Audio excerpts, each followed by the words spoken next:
Et salut tout le monde, aujourd'hui on se retrouve sur Art Academy pour une vidéo sur Clash Royale, voilà.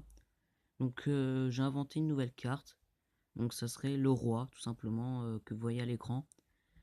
Voilà, donc voilà le roi qui est dans Clash Royale, qui fait partie, qui fait partie du combat, mais qui n'est pas une carte malheureusement.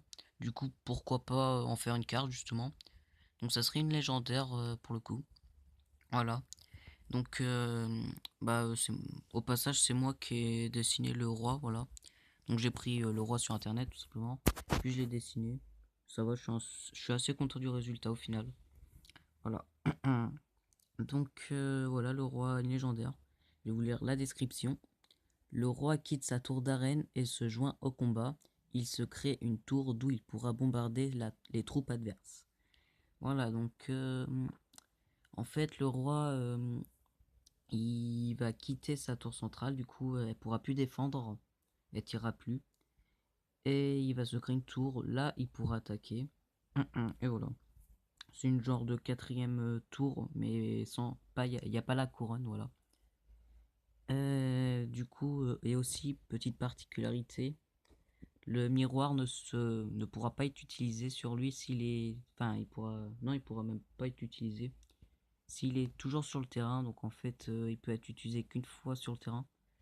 C'est-à-dire s'il est sur le terrain, il peut pas être envoyé deux fois de suite. Faut attendre qu'il meure d'abord. Voilà, donc petite particularité. Du coup, ça tourne 2500 de PV, du coup ce qui est bien, hein, voilà. Les dégâts par seconde 120, du coup il fera très mal.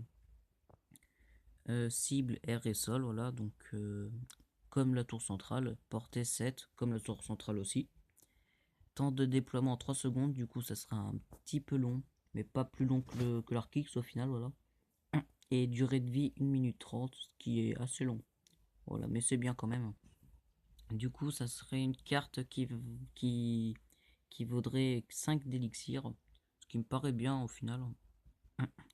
Voilà, donc une légendaire. Dites-moi ce que vous en pensez. Donc j'ai une deuxième idée juste après. On va voir ça juste après justement. Et aussi, proposez-moi si vous avez des idées de ce que pourrait faire le roi par exemple. Voilà, donc on se retrouve pour la deuxième idée. Voilà, à tout de suite. Donc la deuxième idée pour le roi, ça serait que ça soit un combattant tout simplement qui vaudrait 4 d'élixir. Voilà, donc la description. Le roi prend part au combat. D'ailleurs, j'ai fait une grosse faute. Enfin, je crois pas que c'est la seule durant la vidéo. Voilà. Et il quitte sa tour centrale et se munit de son épée pour faire taire ses assaillants. Combattant de mêlée puissant, il sait se faire respecter. Donc ça serait un combattant tout simplement. Un peu comme la Valkyrie, donc qui a de la portée. Donc la Valkyrie, je vous le dessine, c'est comme ça.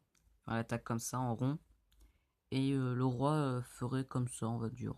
Voilà, en arc de cercle. Ce qui me paraît bien, voilà, ça change.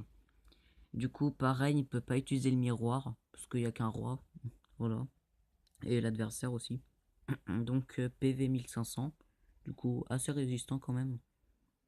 TK par seconde 250, ce qui est quand même pas mal. Cible sol, voilà, vu qu'il a qu'une épée, il peut pas attaquer le ciel. Vitesse moyen, donc ce qui est correct sur lui. Et porter la mêlée, voilà, justement. Voilà, donc contre les armées squelettes, il peut être bien. Voilà. Donc, c'est, on va dire, une deuxième Valkyrie en plus puissant. Voilà. Donc, j'espère que la vidéo vous aura plu. Et si vous avez des idées, proposez-moi. Vous avez des idées, ce que pourrait faire le roi, voilà. Allez, tchuss tout le monde!